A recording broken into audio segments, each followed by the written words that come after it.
Nova decisão de Moraes sobre Bolsonaro que chocou Brasília neste exato momento. Outra informação que eu vou trazer aqui nos detalhes para todos vocês. Uma reviravolta que acabou de ser confirmada que encheu a direita de esperança, que agora neste exato momento, gente, então uma reviravolta histórica. Eu tenho certeza absoluta que todos vocês que estão do outro lado vão gostar e muito dessa notícia que acabou de ser confirmada aqui agora, direto de Brasília, que simplesmente encheu a direita de esperanças, e eu vou trazer também essa notícia nos mínimos detalhes aqui para todos vocês. E vocês estão sabendo, gente, da lavação de roupa suja entre Lula, Alcolumbre e Alexandre de Moraes? Gente, tá? Parece que a coisa foi feia lá naquela reunião. A Malu Gaspar tem ali seus contatinhos, descobriu os bastidores daquela reunião, o que aconteceu dentro daquela reunião entre o Lula, Alcolumbre e Alexandre de Moraes. Teve lavação de roupa suja, tá? Lula teria saído irritadíssimo dessa reunião. A Malu Gaspar teve acesso aos detalhes desta reunião e vocês vão ficar estarrecidos. Vou trazer essa matéria bombástica da Malu Gaspar também aqui nesse boletim, gente. Muita coisa para atualizar todos vocês. Não esqueçam, por favor, de se inscrever aqui embaixo no canal, ativar o sininho das notificações e compartilhe o vídeo o máximo possível que vocês puderem. E a gente tem informação de bastidor que o Lula saiu extremamente irritado dessa reunião. Eu vou contar para vocês o motivo, mas antes vamos ver aqui a matéria da Malu Gaspar, a lavagem de roupa suja entre Lula e Alcolumbre na casa do ministro Alexandre de Moraes. Segundo a Malu Gaspar, durante o encontro articulado pelos ministros do Supremo Tribunal Federal, Cristiano Zanin e Alexandre de Moraes, o presidente Lula e o presidente do Senado, Davi Alcolumbre, tocaram num dos pontos mais traumáticos da conturbada relação entre o Planalto e o Congresso neste terceiro mandato do petista: a rejeição da escolha do advogado-geral da União, Jorge Messias, para a vaga da corte em abril deste ano. Esse é o assunto, gente, tá? Que o Davi Alcolumbre não queria tocar com o Lula, porque o Davi Alcolumbre já deu duríssimos recados. Não vou colocar para votação, para sabatinar o Jorge Messias antes da eleição. Não vou. Já mandou o recado. Então, o tom da conversa da última terça-feira na casa de Moraes, no Lago Sul, bairro nobre, né, de Brasília, foi descrito por interlocutores de ambos como uma espécie de lavagem de roupa suja. Então, o Lula e o Davi Alcolumbre foi ali para lavar roupa suja, para jogar coisas um na cara do outro, fazer cobranças, né? Alcolumbre foi um dos principais artífices da derrota histórica do governo Lula. Depois disso, apesar dos apelos de auxiliares, Lula se recusou a encontrar o presidente do Senado e chegou a dizer que apresentaria novamente o nome de Jorge Messias para o STF, para o Davi Alcolumbre.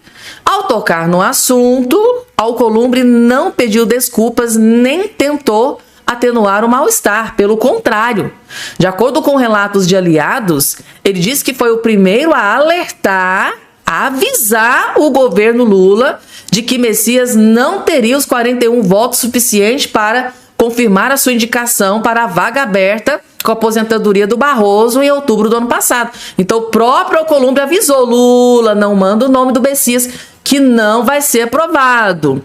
Nas vésperas da votação, lideranças do governo do Congresso, como o senador Jacques Wagner, garantiram a Lula que Messias passaria, ainda que por um placar apertado, e o que não se concretizou e que deixou o Lula pistola. Abre aspas, Alcolumbre acha que não cometeu nenhuma falha com o presidente Lula, porque avisou dos riscos de rejeição de Messias. Disse ao blog uma fonte a par das discussões dos bastidores. Eles não conversaram se o Lula vai mandar ou não, né, mandar de novo a indicação do Messias. Não houve conversa sobre o futuro, mas sim sobre o que aconteceu no passado, sobre a derrota do Lula. Revelado pela colunista do Globo, Bela Megali, o jantar não constou na agenda do presidente do Senado nem de Lula, e muito menos a de Moraes, né? Que não tem o hábito de informar seus compromissos. Ou seja, Lula saiu ali bem furioso, ou seja, parece que o Davi Alcolumbre não deu brecha para que o Lula tentasse, né, convencê-lo a, no futuro, né, nos próximos meses ali, colocar para votação o nome do Jorge Messias. Eu acho que na cabeça do Lula, o Davi Alcolumbre ia se desculpar, ia se ajoelhar, ia pedir perdão, ia dizer, não, Lula, vamos fazer o seguinte, vamos passar uma borracha no que aconteceu e manda lá, manda o nome do Jorge Messias que eu vou lutar, né, lá no Senado Federal para que o nome do seu indicado Jorge Messias consiga os votos necessários e você vai ter o seu melhor amigo de longa data, o Messias, como novo ministro no STF. Não, nada disso aconteceu. Nada disso aconteceu, muito pelo contrário. O Alcolumbre nem abriu brecha para o Lula tentar entrar nessa questão de futuro, né, de enviar ou não o nome do Messias. E o Lula saiu dessa reunião extremamente furioso e revoltado, segundo conversas que rolam ali na boca miúda nos bastidores de Brasília. Resultado, a lavação de roupa suja aconteceu, porém o Lula não conseguiu convencer o Davi Alcolumbre. E tem uma coisa, gente, tá? Uma celeuma que roda na política brasileira há muitos anos. Dizem que quando alguém senta para conversar com Lula, dificilmente sai sem ser convencido. Na sua grande maioria das vezes, em 99,99% das vezes que alguém senta com o Lula sempre convence essa pessoa de um jeitinho ou de outro. O Lula sempre convence as pessoas a fazer tudo o que ele quer. Porém, dessa vez, o Lula não conseguiu o seu objetivo. E a questão do Jorge Messias continua de forma negativa, né? Ou seja, Davi Alcolumbre declarou guerra e não se intimidou, mesmo estando cara a cara, frente a frente com Lula da Silva. Gente, a coisa realmente ficou feia pro Lula, viu? Não conseguiu, mesmo frente a frente, tete a tete, o Lula não conseguiu concretizar o seu plano, que possivelmente seria convencer o Davi Alcolumbre a ajudá-lo, né, a colocar o Messias. E eu fico pensando, né, lá no STF, e eu fico pensando o seguinte, por que o Lula tá tão desesperado para colocar o Messias no STF, gente? Será que o Lula tem algum plano? Porque assim, já colocou o ex-advogado, já colocou o amigo de longa data desde quando era magro, segundo o Nicolas Ferreira, o Flávio Dino. Agora quer colocar o Messias, o motoboy lá da Dilma. Gente, por que o Lula tá tão desesperado assim para colocar o Messias? Não tem outro nome, não tem uma mulher, não tem... Por quê? Porque só o Jorge Messias. Isso tá muito estranho, gente. Por que será? Coloque aqui embaixo o que vocês acham disso. E deixa eu trazer aqui, gente, tá? Uma notícia que eu fiquei assim de queixo caído. Parece que a Erika Hilton aprendeu com o chefe Mor. Lula oficializa candidatura à presidência no TSE e registra queda nos bens. O Lula também ficou mais pobre. Na presidência da República, ganhando belíssimo salário, o Lula também ficou mais pobre. Que coisa, a Erika Hilton parece que aprendeu com o chefe Mor direitinho, hein? Segundo o Metrópolis, o presidente Lula oficializou, né, na tarde da última sexta-feira, sua candidatura à reeleição à presidência no site oficial do Tribunal Superior Eleitoral, e o patrimônio declarado foi de quase 4.775.000 reais. E em 2022 registrou 7.423.000 reais. Uma queda drástica. Meu Deus do céu, gente. Mais de 2 milhões de queda no patrimônio do Lula. Que coisa! Então quer dizer que neste pleito eleitoral o Lula ficou mais pobrinho. E aí, gente? Alguém aí acredita que realmente o Lula tenha ficado mais pobre nos últimos 4 anos? Só opinião, né? Enquanto a gente pode ter aqui na internet. Opinião. É verdade esse bilhete, gente? Lula ficou mais pobre, cerca de 2 mil e poucos milhões de reais. Ah, esse povo subestima a inteligência, né, do povo brasileiro mesmo. Daqui a pouco, gente, uma reviravolta que acabou de acontecer, que encheu a direita de esperança. Vou trazer essa notícia maravilhosa para vocês e eu tenho certeza que todos vocês vão gostar. Mas antes, deixa eu trazer aqui a nova decisão tomada pelo ministro Alexandre de Moraes sobre Jair Messias Bolsonaro. E para surpresa zero de ninguém, a gente já imaginava que isso fosse acontecer, o ministro Alexandre de Moraes, provando, né, para o Brasil inteiro o seu nível de crueldade e perversidade, se alguém tinha dúvidas, agora não vai ter mais. Provando o seu nível de perversidade e crueldade, negou a visita dos filhos a Bolsonaro no Dia dos Pais. Bolsonaro não vai poder receber a visita dos filhos em pleno Dia dos Pais. Isso é ou não é uma grande crueldade e perversidade? Tá aqui. O ministro Alexandre de Moraes do STF não autorizou a visita dos filhos Carlos, Flávio, Jair e Renan ao ex-presidente Jair Bolsonaro neste domingo, Dia dos Pais. A defesa havia argumentado, né, finalidade familiar. No pedido, né, ao Supremo, advogados de Bolsonaro afirmaram que o pedido excepcional tinha finalidade estritamente humanitária e familiar. No despacho publicado hoje, citou suspensão de visitas para fins políticos por 30 dias. Moraes citou a decisão de 17 de julho, em que vetou visitas políticos eleitorais até as eleições de outubro. Julgo prejudicado o pedido, uma vez que, salvo as visitas permanentes médicas, fisioterapeutas e advogados, as demais visitas não suspensas, escreveu Moraes. Porém, gente, a visita não é visita de cunho político, Dia dos Pais, questão humanitária. Não, gente, tá? Ele não deixou, isso só comprova o nível de crueldade, de perversidade. Tem mais, gente, tá? Agora, graças a Deus, é notícia boa. Notícia boa não, como diz o meu conterrâneo, né, o cantor Leonardo lá de Goiás, a notícia é excelente. Reviravolta, gente, tá? Na disputa pelo governo aqui de Minas Gerais. Republicano volta atrás. Gente, que reviravolta essa? Sinceramente, gente, eu fiquei com medo. E tomara que Deus preserve assim, né? Republicanos volta atrás e Cleitinho será candidato ao governo de Minas Gerais. E Minas Gerais agradece. Meu Deus do céu, gente, quando eu vi aquela notícia, aquele vídeo do Cleitinho chorando, eu pensei, meu Deus, o que é que vai ser de Minas Gerais de agora em diante? Meu Deus do céu, gente. Pé no pai que o inimigo cai, gente, tá? E parece que caiu. Tá aqui, ó. O Republicanos decidiu lançar o senador Cleitinho Azevedo da disputa ao governo de Minas Gerais após meses de indefinição.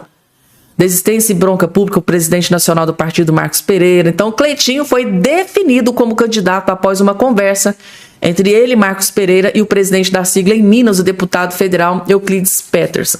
A reunião aconteceu hoje em São Paulo. O partido havia deixado a candidatura em aberto após comunicar ao TSE que teria candidatos próprios para o governo mineiro. Então, gente, tá, o que é que aconteceu? Qual que é a notícia maravilhosa? O presidente do Republicanos voltou atrás, o partido voltou atrás, e depois de muito apelo, gente, o Cleitinho, depois daquele vídeo onde ele chorou, disse, gente, eu não tenho condições, eu não posso, eu não consigo, acho que ele parou, pensou melhor, com a cabeça mais, né? E decidiu que queria, sim, se candidatar ao governo do estado de Minas Gerais e suplicou, basicamente implorou ao presidente do partido e ele foi atendido, gente. Tá? Que reviravolta foi isso aqui. Que notícia maravilhosa, gente, tá? E a direita tá comemorando, né? A direita está comemorando. Agora tem que alinhar aí com o senador Flávio Bolsonaro. Essa questão toda... Porque o senador Cleitinho vai ser extremamente importante para o Flávio Bolsonaro aqui em Minas Gerais. Não resta a menor sombra de dúvidas, né? Agora a gente vai ver qual vai ser o plano do Flávio e do Cleitinho de agora em diante com essa nova reviravolta que aconteceu e acabou de desmascarar né, a lambedora de botas, né, do Lula, a Erika Hilton, gente, tá? Erika Hilton, que recebe um belíssimo salário, né, para não fazer nada, R$46 mil por mês, revelou ao Tribunal Superior Eleitoral que tem um patrimônio de só de R$15 mil. O que há por trás? Por que uma pessoa que ganha R$46 mil por mês declarou apenas um patrimônio de apenas R$15 mil para o Tribunal Superior Eleitoral? Tem sim um plano por trás disso. E vocês vão entender nesse vídeo da Marina Helena, gente, tá? Vocês vão entender o plano por trás de tudo isso aqui. Vejam só. Erika Hilton divulgou seu patrimônio para disputar a eleição e ele é de R$15 mil.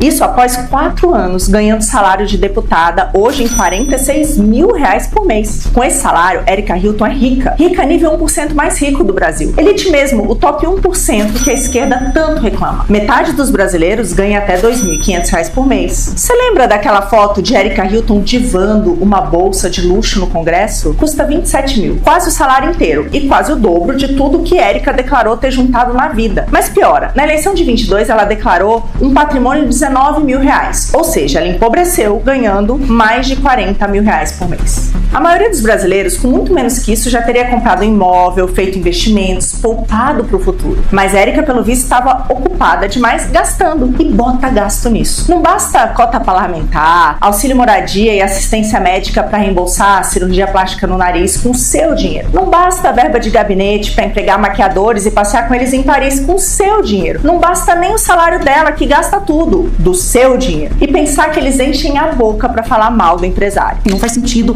nenhum, porque o patrão lucra bilhões com a força do trabalho do trabalhador exausto, cansado, sugado. O patrão não faz parte de muita coisa. O patrão, se você botar ele ali para trabalhar, ele não sabe o que ele tem que fazer. Odeiam quem assume risco, gera emprego e ganha dinheiro honestamente resolvendo os problemas das pessoas, mas amam a si mesmos, que vivem de luxo com dinheiro tomado à força dos outros. Difícil ser pior que isso. Lembra que tentaram me cancelar porque o meu patrimônio aumentou nesses mesmos 4 anos sem receber um centavo de dinheiro público? Eu tenho orgulho disso. Teria vergonha é de estar na situação da Erika Hilton. Concorda? Então já compartilha agora mesmo esse vídeo. Qual que é, né, o plano por trás disso? É se mostrar de coitadinha. Tadinha, gente, olha, eu sou uma política honesta. Inclusive, ela acabou de dizer isso, tá? É impossível ficar rico, né? É impossível um político ficar rico sendo honesto. Não tem nada a ver com honestidade, gente, tá?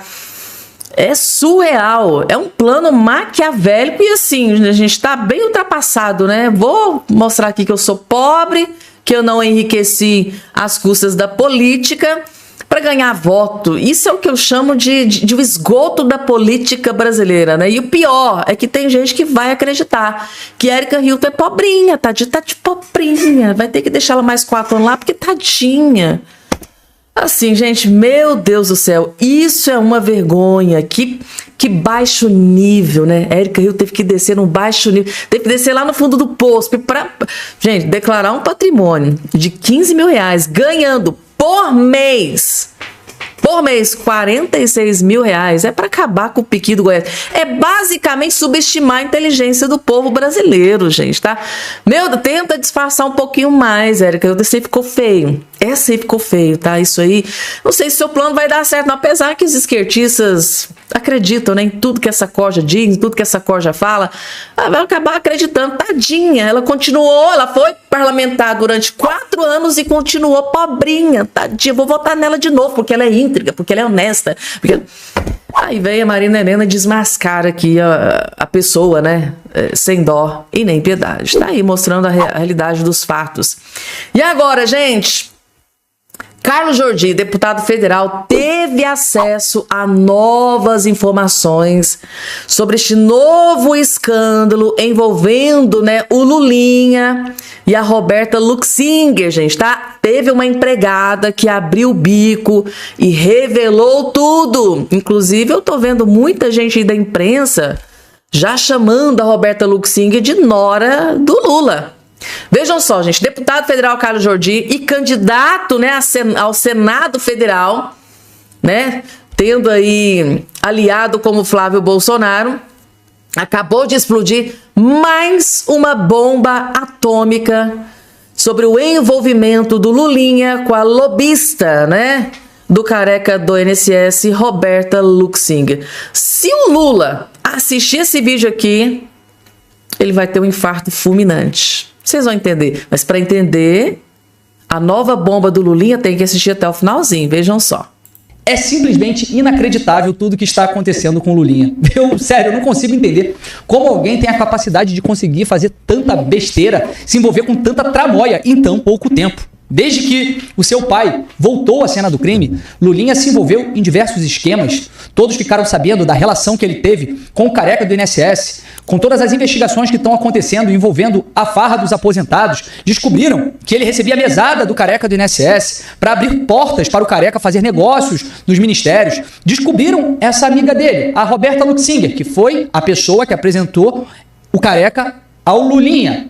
E que, inclusive, essa pessoa, a Roberta Luxinger, é lobista do careca do INSS.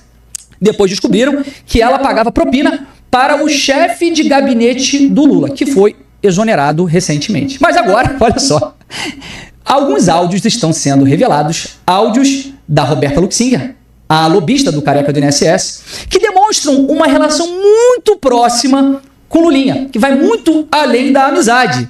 Esses áudios foram revelados por uma ex-empregada da Roberta Luxinger. Agora, a gente vai acompanhar juntos o áudio, né, que está relacionado aí a essa matéria e que mostra que a Roberta Luxinger e o Lulinha tinham um convívio, que pode ser, inclusive, nessa casa da Roberta Luxinger aqui em Brasília. Oi, Filda, tudo bem? Como você tá? Como estão as coisas aí? Me dá informações, tá tudo bem? Se Rafa tá se comportando bem, me mantém informada. E semana que vem, o seu Fábio tá indo, e aí vai com visita, e... Seu Fábio é o Lulinha. Ficar no quarto das kids, aí você arruma as camas de criança para os adultos que vão ficar sem os lençóis de criança. A Roberta Luxinger, aquela lobista vinculada ao Lulinha, também está sendo investigada pela Polícia Federal dentro da Operação Sem Desconto da farra do INSS, ela lobista do careca do INSS. Os dois, ela e agora o Lulinha, estão sendo investigados de tráfico de influência, por exemplo. Estão sendo investigados por outros motivos, por outros crimes também. Mas principalmente tráfico de influência, afinal de contas, os dois circulavam pelo Ministério da Saúde e foram muitas vezes muito relacionados ali à empresa de cannabis. E aí o André Chaldes descobriu que tem uma ex-empregada da Roberta Luxinger que via a relação da Roberta Luxinger com o Lulinha muito próxima, muito mais próxima do que uma mera amizade, uma relação de trabalho. A empregada chama, em 2 processos de trabalho, que a ex-empregada, vem processando a Roberta Luxinger, né, a ex-patroa, essa ex-empregada diz que os dois eram marido, eram um casal. E aí, na matéria de hoje, o André Chaldes traz um áudio que pode comprovar essa relação muito próxima. Afinal de contas, é a Roberta Luxinger, como a gente ouviu agora, falando pra Zilda, que é a Zildene, arrumar o quarto das crianças, porque o Lulinha vai acompanhado pra Brasília, vem acompanhado pra Brasília, e que essas pessoas, esses adultos, vão ficar na casa das kids, no quarto das kids, no quarto das crianças, que é inclusive pra tirar os lençóis das crianças e colocar lençóis de adultos. Em outras partes do processo, a Zildene traz mais detalhes sobre essa relação de amor, de casal entre o Lulinha e a Roberta Luxinger. Isso está sendo colocado pelo Andrés Matais e também pelo André Chaldes, e a gente trouxe todos os detalhes para você agora. Gente, esse é o verdadeiro casos de família da corrupção. Olha só, né? A Roberta Luxinger, que está sendo investigada, lobista do careca do INSS, que recebia dinheiro do careca do INSS, que inclusive há mensagens trocadas entre o careca e ela. E o careca fala que o dinheiro era para o filho do rapaz, que era cerca de R$300 mil. Que inclusive é isso que o ex-sócio do careca do INSS, Edson Claro, disse que tinha de mesada sendo recebida por Lulinha, que eram pagas essas mesadas pelo careca do INSS. A Roberta Luxinger, que apresentou o careca para Lulinha, para que Lulinha pudesse fazer esse tráfico de influência, abrir as portas nos ministérios, ela também estava pagando dinheiro para o chefe de gabinete do Lula. O chefe de gabinete do Lula inventou uma desculpa esfarrapada de que era um empréstimo e depois ele foi exonerado do gabinete do Lula. E a Roberta Luxinger, de acordo aí com áudios e de acordo com uma ex-empregada, ela não era somente uma amiga do Lulinha, mas era mulher do Lulinha. Então, vamos lá. Então, se a lobista do careca do INSS, que roubava dinheiro dos aposentados, e ela era casada com o Lulinha, então ela é nora do Lula. Gente, isso tá cada vez melhor. Gente, isso tá cada vez mais interessante. Gente, eu tô rindo aqui porque, assim, ao invés da coisa melhorar pro Lula, faz piorar drasticamente. Um dia atrás do outro. Gente, cada notícia que sai sobre o Lulinha é um soco no estômago do Lula. É impressionante. Gente, o Flávio Bolsonaro não vai precisar nem fazer força. A impressão que eu tenho é essa, que o Flávio Bolsonaro não vai precisar nem fazer força para enxotar o Lula da presidência dele, porque o próprio Lulinha já tá fazendo o trabalho do Flávio Bolsonaro. O próprio Lulinha já tá destruindo o pai dele nessa campanha.